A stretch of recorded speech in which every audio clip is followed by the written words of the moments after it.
Romanos capítulo 1, versículo 16 e 17.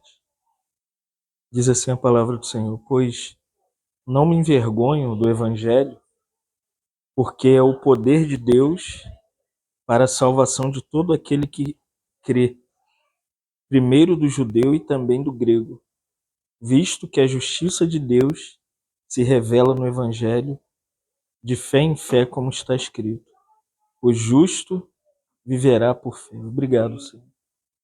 Obrigado pela tua palavra nessa noite. Pedimos que o seu Espírito Santo inspire o nosso coração. Fala conosco, Senhor.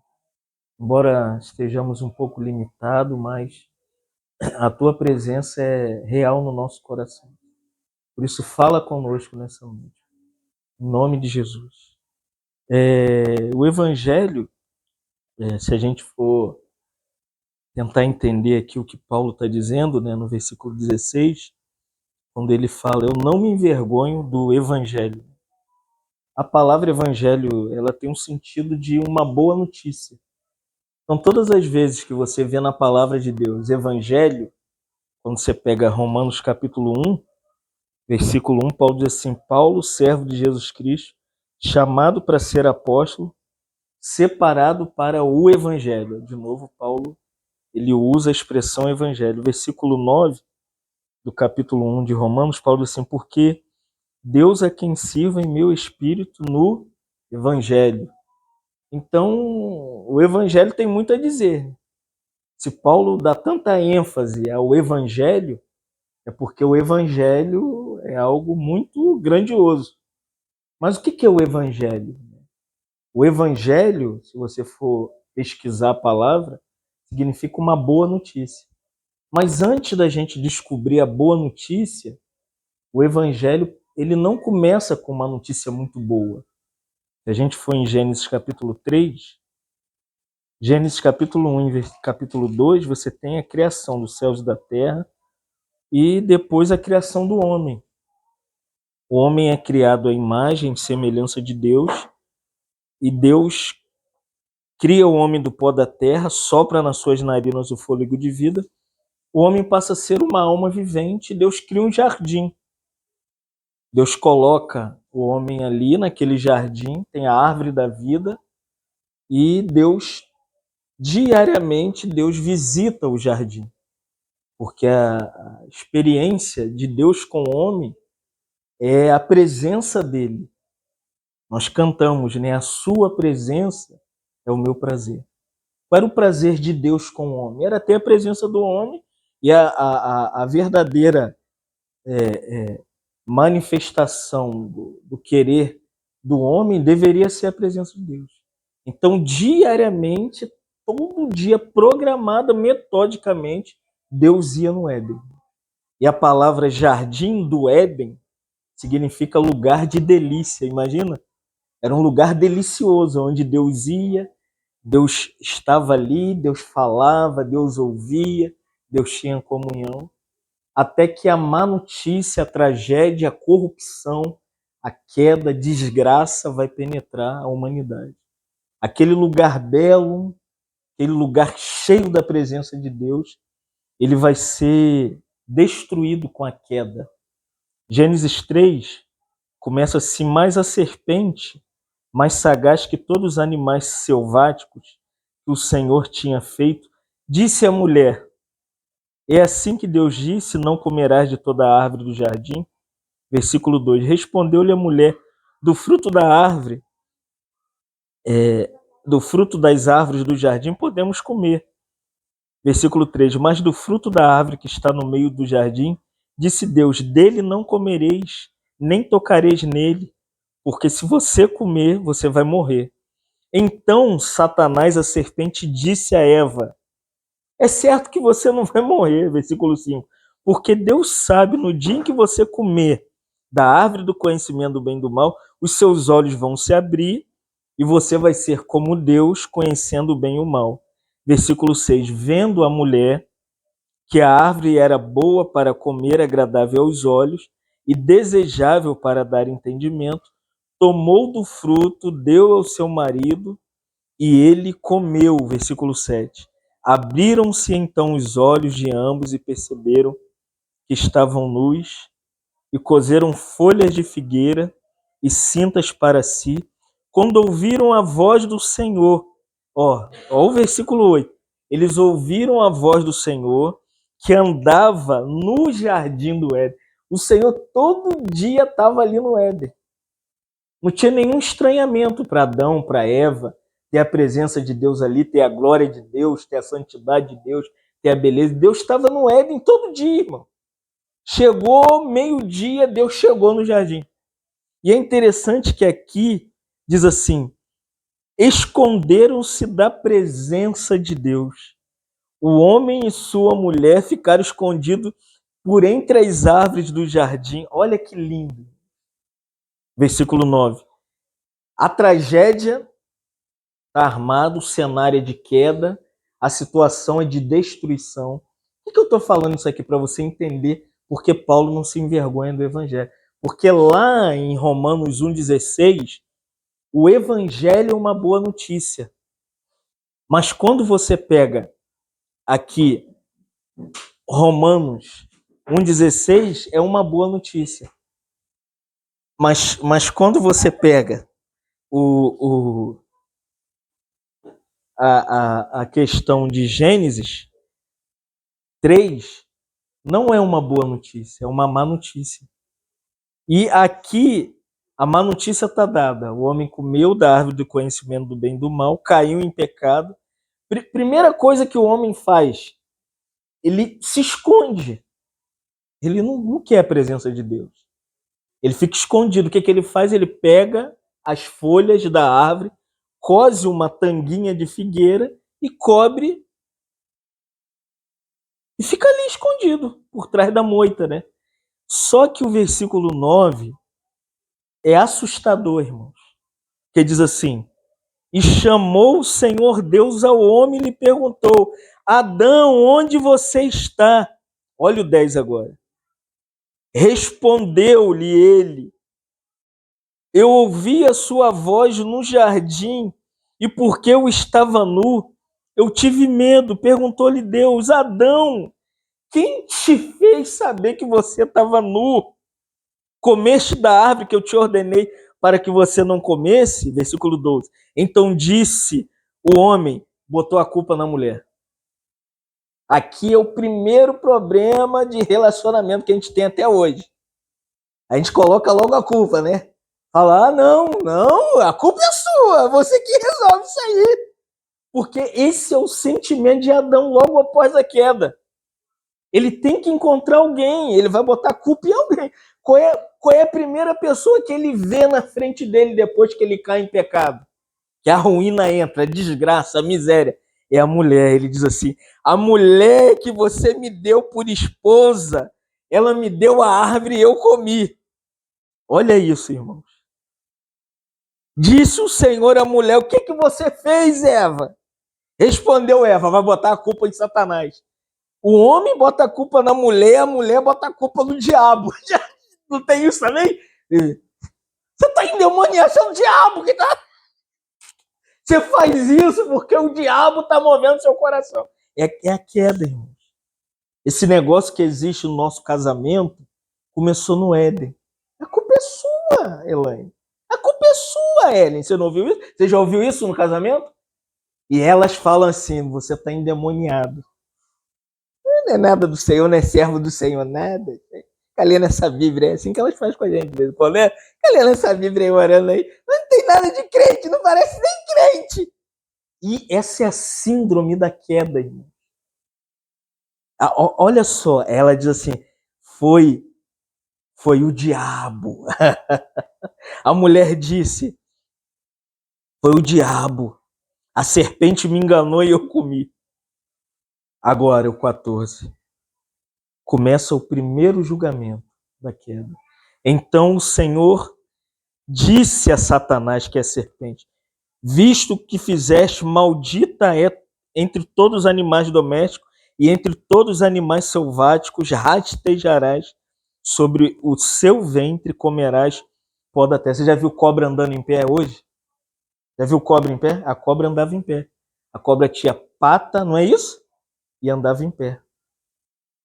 Por causa da queda, do engano, da mentira que ela fez com que Adão e Eva caíssem, Deus julgou Satanás na serpente e caiu. Olha agora, versículo 15, a promessa, irmão. Você quer saber aonde pela primeira vez existe a mensagem do Evangelho? Está no versículo 15. A primeira menção do Evangelho lá de Romanos 1,16 está no versículo 15. Diz assim: porém, inimizade entre ti e a mulher. Olha isso, hein? Entre a sua descendência e o seu descendente, este te ferirá a cabeça e tu lhe ferirás o calcanhar. Quem é descendente da mulher? Quem? Jesus Cristo. Aqui, biblicamente, é chamado do primeiro evangelho. É o proto-evangelho. A primeira menção do evangelho está aqui. Mas olha agora o julgamento no versículo 14 é para a serpente. O versículo 15 é a mensagem do evangelho. Mas a mulher também vai receber uma sentença de Deus. Versículo 16. E a mulher disse: eu multiplicarei as suas dores de parto. Quem teve filho aqui rindo? Batendo palma. Legal. É legal ter filho, gente? Hã? Alguém ri tendo... Já vi gente rindo tendo filho? Ah, vamos fazer o parto humanizado. Eu fui ver o parto humanizado, eu quase morri, irmão. Ah, não tem dor, não. Eu falei, o parto humanizado não tem dor, eu vou ver. A mulher caiu lá e eu caí pra... Porque tá aqui, é bíblico. Você crê que a Bíblia é real? Vai na maternidade. Se você ainda não creu na Bíblia, pega esse versículo e chega na maternidade que você vai ver que isso aqui, toda mulher que tem filho tem dor no parto. É bíblico, ó. Em meio às dores dará à luz o filho e o seu desejo será para o seu marido. Olha isso aqui. E ele vai te governar. 17. O julgamento para gente. Olha agora para gente. Para a serpente, você vai rastejar na terra, vai comer o pó da terra. Para a mulher, vai ter dor no parto. Isso aqui é consequência da queda, da má notícia de Deus, a primeira má notícia. A serpente é julgada, a mulher é julgada e nós, os homens, também. Olha isso aqui, 17. E Adão disse: visto que atendestes a voz da mulher, comeste da árvore que eu te ordenara para não comer, maldita é a terra, e por causa dela você vai ter que trabalhar todos os dias da sua... Tá vendo, Gil? Que tem que trabalhar todo dia, minha filha. Todo dia tem que suar a camisa, até que em casa, né? Tem que trabalhar em casa. Quem não trabalha fora tem que trabalhar em casa, filha. Lava banheiro, faz comida, cuida de filho, não tem como fugir. Tem que trabalhar, quem está dentro e quem está fora, meu filho. Aí continua, no versículo 21. Aqui está, na sequência, o segundo ato do evangelho. Irmãos, que lindo é isso aqui, olha o 21. Fez o Senhor Deus vestimenta de peles para Adão e Eva e os vestiu. Amém, irmão? O que isso aqui quer dizer? Deus, diante daquela cena trágica, maldita de queda, ele julga a serpente, ele julga a Eva, ele julga Adão, mas Deus pega um animal. Estudiosos da Bíblia diz que era um cordeiro, irmão. Ele pega o animal, um cordeiro, ele mata o animal, ele derrama o sangue do animal, pega as vestes do animal e cobre Adão e Eva. Isso é o evangelho, amém, irmãos? O evangelho, pela primeira vez, é anunciado pelo próprio Deus. Deus é o evangelho, amém? O evangelho é algo que começa na mente do nosso Senhor Jesus Cristo. Então, voltando para Romanos 1,16, quando Paulo diz: eu não tenho vergonha do evangelho. Tem como se envergonhar desse evangelho? Mesmo o homem caído, a serpente julgada, a mulher julgada, Adão julgado. Qual é a promessa do evangelho? Deus falou: eu vou redimir vocês. Eu vou cobrir vocês com as minhas vestes da justiça do meu filho. E eu vou fazer com que vocês sejam cobertos por tudo aquilo que eu tenho, que eu posso dar para vocês. Isso é o Evangelho. Não tem como se envergonhar do Evangelho. Não tem como negar que o Evangelho é uma mensagem de salvação. Por isso Paulo diz aqui: eu não me envergonho do Evangelho. Por que não ter vergonha do Evangelho se a situação é tão trágica? Primeiro, o Evangelho tem uma má notícia. Vai em Romanos capítulo 3. Primeiro nós olhamos a notícia trágica de Gênesis 3. Mas da mesma forma, Paulo vai falar da mesma situação, só que numa ótica do Novo Testamento. Não sei se você já ouviu várias vezes falar disso. A Bíblia explica a Bíblia. Então o Antigo Testamento se completa no Novo. Você vai ver uma releitura de Paulo lá de Gênesis.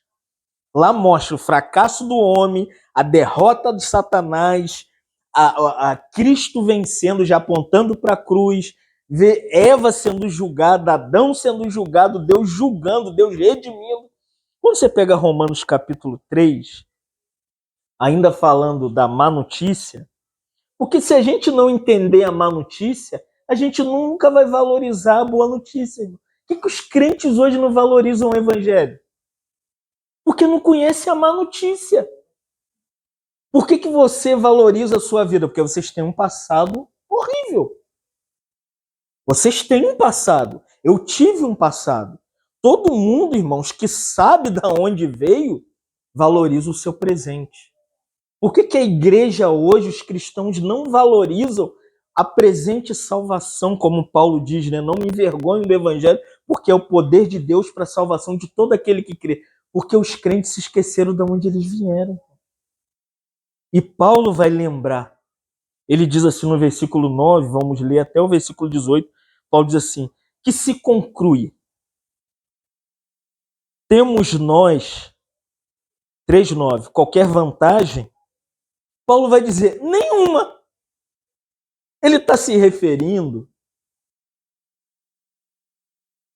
aos filhos de Israel e a todas as nações. Que vantagem há para o seu, vamos aplicar agora o texto, para o seu vizinho, para o seu amigo do trabalho, para a sua amiga no salão, para o seu amigo lá, para a sua amiga. Que vantagem há, que diferença, vamos usar, baixar mais a bola, que diferença há entre mim e o cara que está bebendo cachaça agora no bar? Nenhuma. É isso que Paulo está dizendo. Que vantagem? De forma nenhuma. Olha agora, ponto vírgula. Pois já temos demonstrado que todos, judeus e gregos, que estão, aonde que o homem está? Debaixo do, aonde que o pecado começou? Nós lemos Gênesis 3. Quando Eva desobedece à voz imperativa de Deus para não comer da árvore do conhecimento do bem e do mal, ela vai lá, ela come do fruto, ela pega o fruto, dá ao seu marido, começa a acusação no casamento. Primeiro problema no casamento é no Éden, irmãos.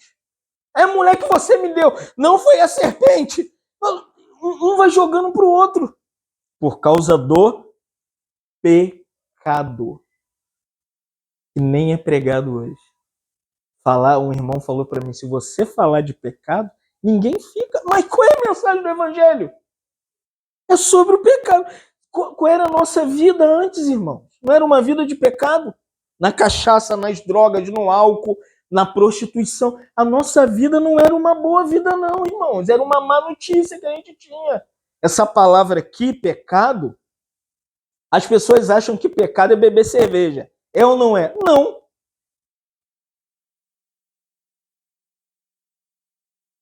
Ouvir música do mundo é pecado? Não.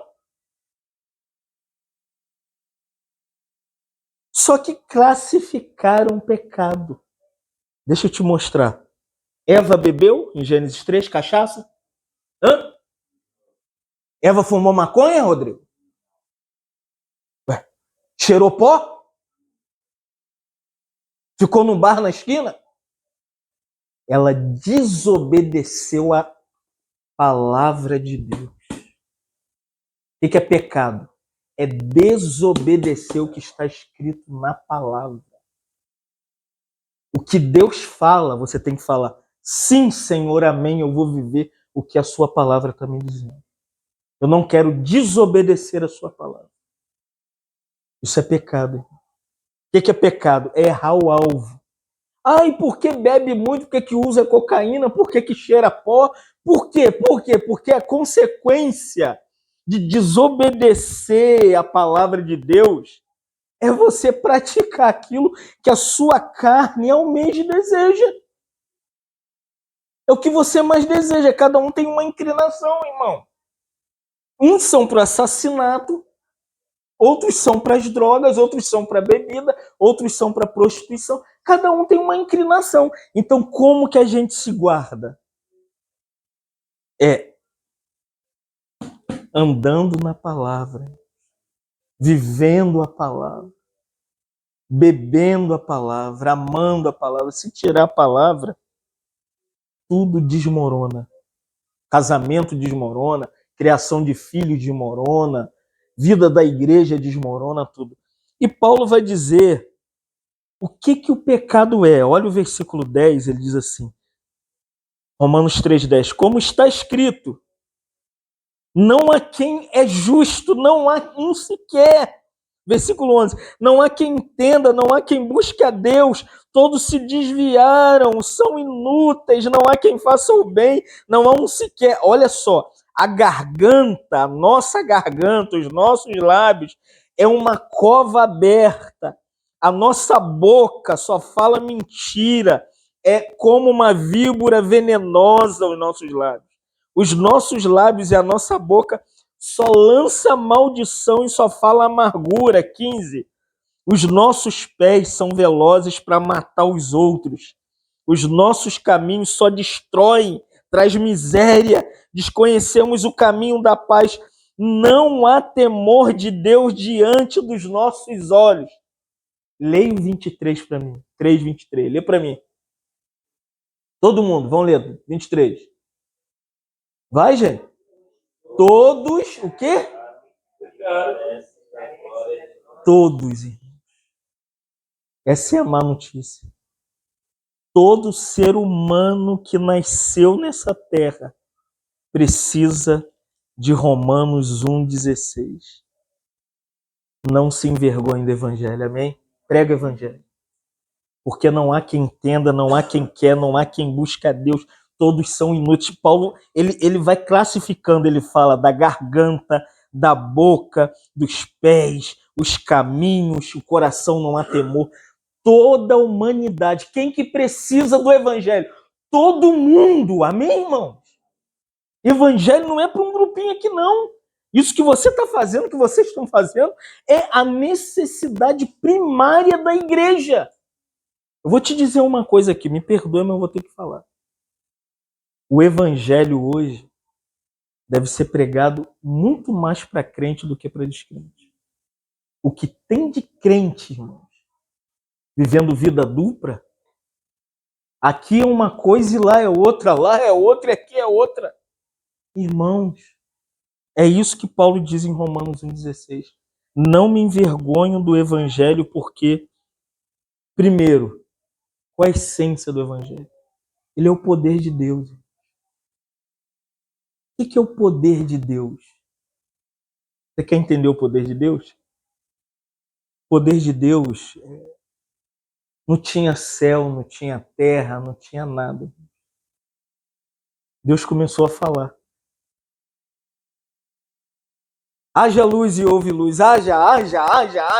Qual é o poder de Deus? É a palavra manifesta de Deus, que sai da boca de Deus e que manifesta tudo que ele é. Hebreus, Paulo diz assim, pela palavra entendemos que o universo foi criado. Isso é o poder de Deus. Você tem poder de criar? Deixa eu te falar. Nós estamos dentro de um globo. E você sabe disso. Solto. Orbitando. Você sabia disso, não é? Tô mentindo? Não. Quem que está sustentando a terra? É o poder de Deus, irmão. E Paulo diz que o evangelho é o poder de Deus. Essa palavra aqui, poder, para você ter uma noção, ela é tão forte que ela tem um sentido de dinamite.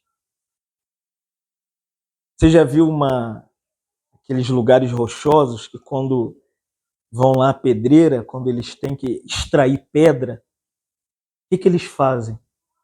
Eles colocam lá, né, um monte de dinamite. Depois saem dali de longe. Bum! Esse é o poder de Deus. Ele tem poder para transformar qualquer coração em qualquer situação. Nas drogas, na bebedeira, no homossexualismo, no lesbianismo. Quem não tem poder somos nós, amém, irmãos? Mas o evangelho, ele é o poder de Deus. Ele não contém o poder de Deus. Dele não se extrai o poder. Ele é o poder de Deus. Quando você abrir sua boca para pregar para as pessoas, você tem que acreditar que quem está nessa mensagem, com essa notícia boa, qual é a notícia do evangelho? Você quer saber o que é o evangelho? Será que tem na Bíblia algo que faz relação com o evangelho? Tem ou não tem? Primeiro Paulo diz, é o poder de Deus. É o evangelho, é poderoso. Resolve o problema, transforma. Deixa eu te mostrar só um pouco do que é o evangelho. O evangelho é assim.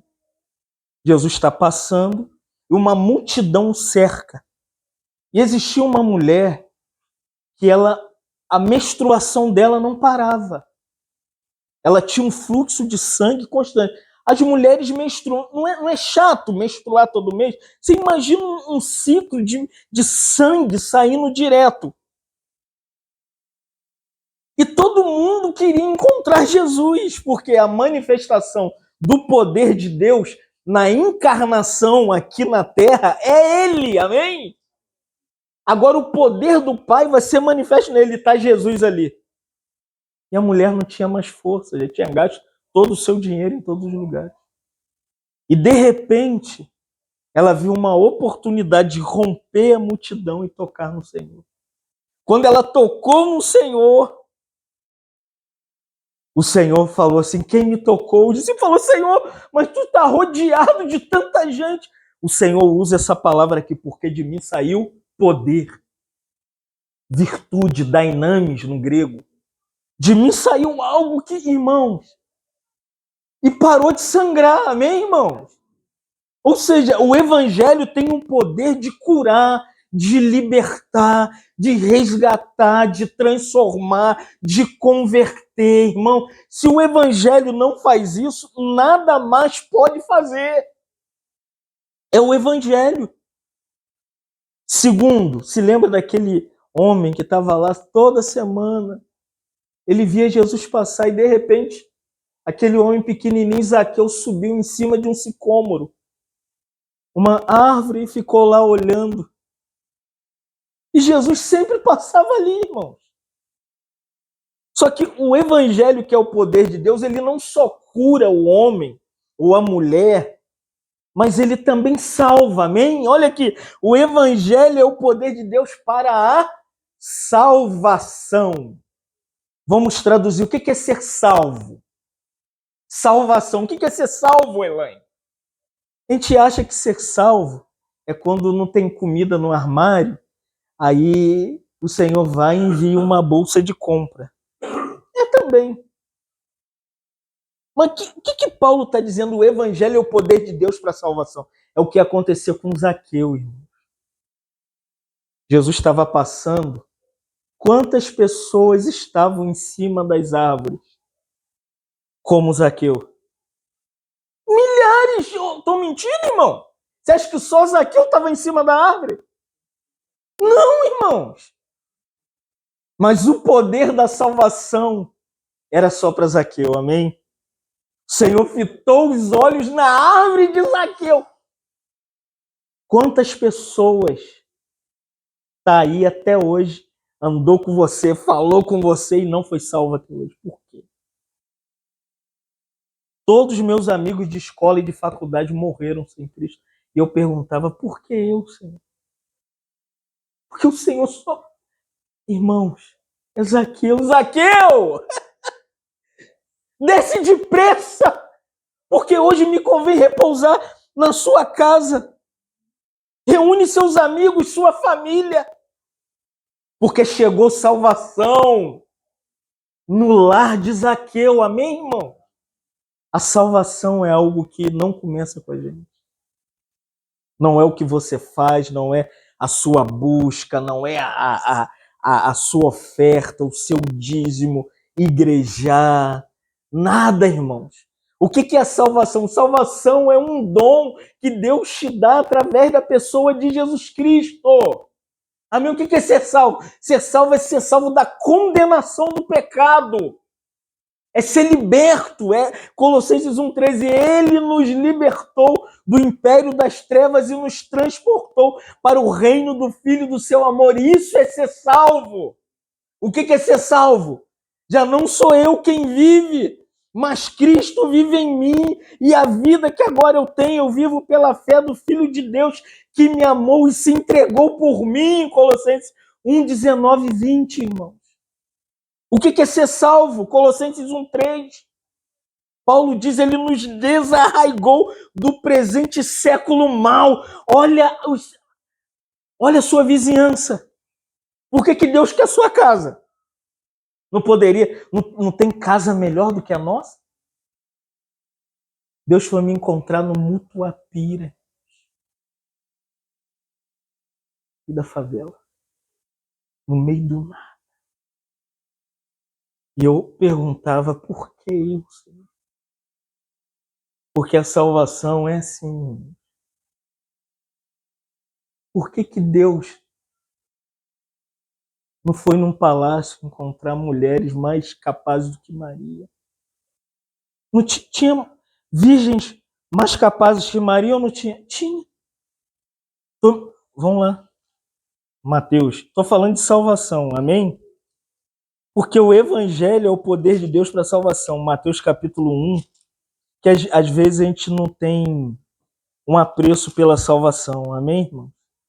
Como a gente precisa valorizar o que Deus fez por nós. Te acha que foi pouco tirar a gente das drogas, dos vícios. E tem gente que está enterrado nisso até hoje, vai morrer nisso. Mas olha só, queria mostrar para você como a salvação é fascinante, irmãos. É Mateus 1, 18 em diante, diz assim, ora, o nascimento de Jesus Cristo foi assim. Estando Maria, sua mãe, desposada com José, não tinha relação sexual com ele. Olha isso aqui. Achou-se grávida do Espírito Santo. Mas José, sendo seu esposo, sendo justo, não querendo infamar, resolveu ir embora. Você imagina, irmão? Você imagina, você está comprometido com a Elaine, ou Jaqueline pro Derek, vocês nunca fizeram sexo. De repente, Elaine aparece com a barriga grande e fala, é do Espírito Santo. Quê? Adeus, filho. Foi isso que José fez, irmão. Olha a quem o Senhor vai dar o dom para trazer o Salvador e a salvação para nós. Você imagina aquela menina, quantos anos Maria tinha? Você sabe? Alguém sabe quantos anos? Quantos anos? 15 anos. Era uma pré-adolescente. A salvação, quando chegou, a salvação é uma loucura, irmão. Não podia ser certinho num palácio com uma menininha ali. José falou, eu vou cair fora para mim não falar. Olha o texto diz aqui, eu vou embora secretamente para mim não difamar Maria. Mas olha agora o 20. Enquanto ele ponderava, ele ficou no meio do caminho analisando. Quem andou com Maria? Quem será, hein? Igual a gente, né? A gente suspeita. Chegou um irmão bonito, a gente fica ponderando. Quem é esse galego aí que chegou aí? Enquanto ponderava José nessas coisas, aleluia, olha a salvação, irmão. Então lhe apareceu em sonho o anjo do Senhor, dizendo: José, filho de Davi, não tenha medo. Maria, tua mulher, gerou um ente do Espírito no ventre dela. Olha, 21. E ela vai dar à luz um filho. Olha a salvação. E porás o nome Jesus, porque Jesus é a salvação do seu povo e salvará todos dos seus pecados.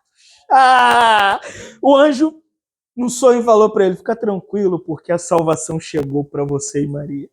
Amém, irmão? Só que a salvação é uma loucura. Acontece em lares mais loucos, com pessoas doidas, com escracudo, viciado, maluco, beleza. Irmãos, o Senhor fosse salvar gente normal, você acha que eu seria salvo, irmão? Você acha que eu sou normal? Deus não salva pessoas normais, irmão. Olha só, o texto continua. Ora, 22, tudo isso aconteceu para que se cumprisse o que fora dito pelo profeta Isaías. Eis que a virgem conceberá e darás à luz um filho, e ele será chamado Emanuel, Deus conosco. 24, despertando José do sono, fez como o anjo do Senhor lhe ordenara e se reconciliou, recebeu Maria de volta.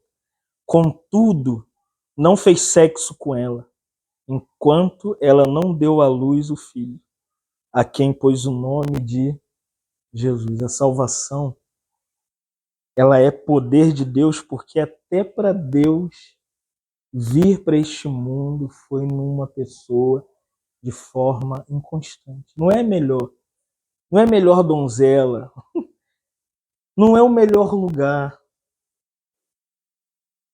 Então, irmãos, quando Paulo diz: não me envergonho do evangelho, porque é o poder de Deus para a salvação de todo aquele que nele crê. Primeiro do judeu e também do grego.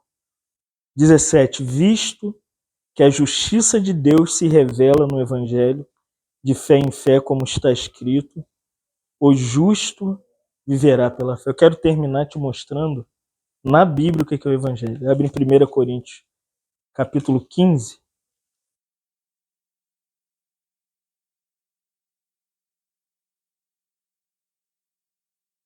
Versículo 1 a 4, a gente termina lendo esse versículo. Porque essa é a boa notícia. 1 Coríntios, capítulo 15, 1, 2, 3 e 4. Então o evangelho alcança a mulher com fluxo de sangue, alcança Zaqueu, e o evangelho também entra em Maria, amém, irmãos? A pessoa de Cristo é o evangelho. Salva a mulher com fluxo de sangue, salva Zaqueu e também salva Maria. Só que quando você pega 1 Coríntios 15, em si, aqui está a declaração plena do evangelho. Como que a gente pode mostrar para as pessoas o evangelho da salvação? É só ler 1 Coríntios 15, 1 a 4. Eu quero falar sobre o evangelho para as pessoas. 1 Coríntios 15, 1 a 4. Não precisa ficar falando bonito, não. Não precisa dar um livro, não. Não precisa pregar meia hora, não.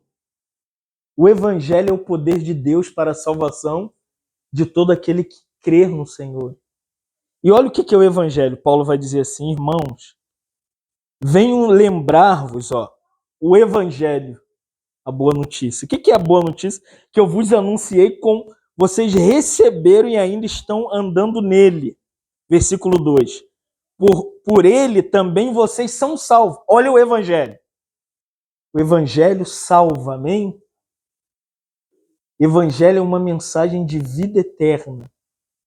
Se você crê no evangelho, você é salvo. Ninguém é salvo pela igreja, amém, irmãos? Ninguém é salvo porque oferta. Ninguém é salvo porque é batizado. Ninguém é salvo porque toma a Santa Ceia. A salvação está ligada inteiramente no evangelho. Mas quem é o evangelho que salva? Paulo vai dizer assim. Olha o evangelho, versículo 3. Antes de tudo vos entreguei o evangelho que eu recebi. O que é o evangelho? Cristo morreu pelos meus pecados. O que é o evangelho? Cristo morreu pelos nossos pecados. Isso é o evangelho. Igreja é um complemento. Ofertar é um complemento. Ação social é um complemento. Reunir é um complemento. Tudo completa, mas a essência, o centro, a singularidade é o evangelho. Olha o que é o evangelho. Cristo morreu pelos nossos pecados segundo a Bíblia. Amém, irmão? Porque o evangelho está na Bíblia. Não é uma invenção de um grupo. Agora vai ficar Fábio, Rodrigo e Derek, né, Ney. Nós vamos ficar o Gil num lugar. E ali nós vamos ficar ali sentados. Não, não. Evangelho tem que partir da Bíblia. Tem que ter homens e mulheres abrindo o livro, explicando o livro e levando o evangelho através do livro. Paulo continua, versículo 4. E que foi sepultado. Cristo morreu. José de Arimateia comprou um túmulo virgem e foram lá com o corpo de Jesus e enterraram Jesus. Você sabia disso, né? O evangelho tem que ter a verdade sobre o sepultamento de Jesus. Jesus Cristo morreu mesmo. Você sabia que tem crente que não crê que Jesus Cristo morreu e foi sepultado? Eu estava vendo um cara falando, ele falou, não, é mentira. Aquele túmulo lá que está em Jerusalém é mentira. Não é não, irmãos. Jesus realmente morreu e foi sepultado, e Paulo continua. Olha só que lindo. Olha o evangelho. E ressuscitou ao terceiro dia, segundo a Bíblia. Então, o que é o evangelho? Versículo 3. Cristo morreu. O que é o evangelho? Cristo foi sepultado. O que é o evangelho? Cristo ressuscitou. Vamos lá? Evangelho. Cristo morreu. Evangelho. Cristo foi sepultado. Cristo ressuscitou. 3 coisas definem o evangelho. Cristo morreu, Cristo foi sepultado e Cristo ressuscitou. Se você pregar isso para as pessoas, você pregou o evangelho. Não precisa ficar inventando moda. Eu estava com o irmão falou assim para mim, Fábio, vamos pregar o evangelho. Eu falei, vamos embora. Quando eu cheguei lá, você não vai acreditar. Não ri, não. Irmão, tinha 2 roupas de palhaço. Eu fiquei na minha, né? Eu botei a camisa, mandamos fazer uma camisa do evangelho. Ele falou, não bota a camisa não, varão. Nós vamos vestir de palhaço. E agora? E eu vesti de palhaço? Imagina eu nem pra Patati dar, irmão. Você imagina eu no sinal? Com a faixa, eu queria ganhar um irmão, fiquei com a faixa. Vesti de palhaço de Patati, era Patati Patatá.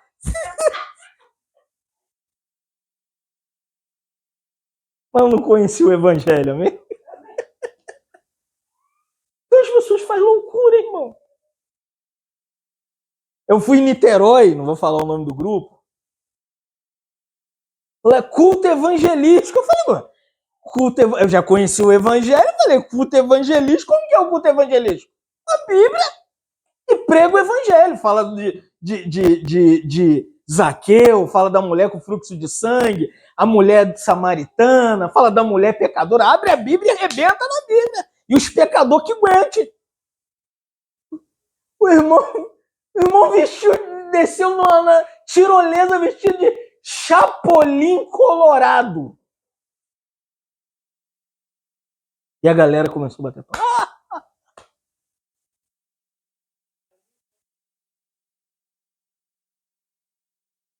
Outro, tem história. Depois de 40 anos, tem história, irmão.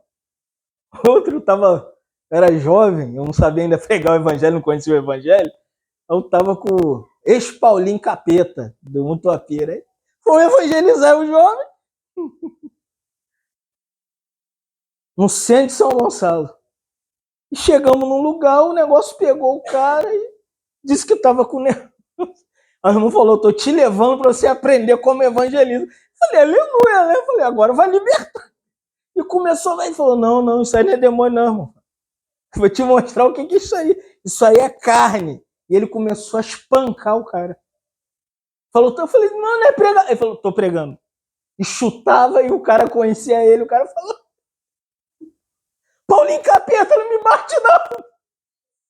Ele falou, é assim que tira o diabo, tem que bater no diabo. Vocês entenderam, irmãos? Vocês entenderam o que não é evangelho? Não precisa vestir de palhaço, nem de chapolim colorado e nem bater nas pessoas. 1 Coríntios 15. Cristo morreu. Cristo foi sepultado. Cristo ressuscitou. O Espírito Santo faz o resto. Liberta da droga, tira do álcool. Ele converte, ele cura, ele transforma. E hoje cria um monte de doideira, irmão. Então que o Senhor nos dê graça, para que a gente não se envergonhe do Evangelho. Não me envergonhe do Evangelho, porque é o poder de Deus para a salvação de todo aquele que nele crê. Pregue o Evangelho, amém? Usa todas as armas que você pode. Ação social, né? Faz de louco com os loucos, mas pregue o Evangelho. Louvamos nessa noite. Obrigado pelo Evangelho, Senhor. Não queremos negligenciar a sua palavra. Queremos crer na sua palavra, primeiramente nessa má notícia, Senhor. Que tão trágica coisa ocorreu neste universo. Mas o Senhor não desistiu de nós. O Senhor mesmo proveu um Salvador e a salvação. Obrigado, Senhor, por aquele Cordeiro que já tipificava o seu Filho como o Cordeiro de Deus que foi morto antes da fundação do mundo. E ali no Éden manifesta, depois na cruz para nos salvar. E ainda em Apocalipse, João viu lá um trono onde havia o Cordeiro em pé. Obrigado por tamanha salvação, que nos alcançou nas drogas, nos vícios, na perdição, na bebedeira, Senhor. O que nos resta nessa noite é te louvar e dizer obrigado, Senhor. Obrigado pelo Senhor ter nos salvo, ter nos liberto, estar nos transformando, nos convertendo, Senhor. Por isso não queremos desistir dos outros. Queremos orar para que o Evangelho, que é o poder de Deus e a salvação para o homem, alcance muitas pessoas. No nosso trabalho, na nossa casa, na nossa família, Senhor. Nós queremos sermos promotores do Evangelho. Queremos levar essa palavra que Cristo morreu, que Cristo foi sepultado e que Cristo ressuscitou o terceiro dia. Esse é o Evangelho, Senhor. Por isso nos ensina, nos capacita para pregarmos o Evangelho. É tão simples que não precisa de adornos, não precisa de manufaturação, não precisa de invenção humana. O Evangelho é só dizermos para as pessoas, Deus te ama e Deus te quer. Então nos ensina a pregar. Em nome de Jesus.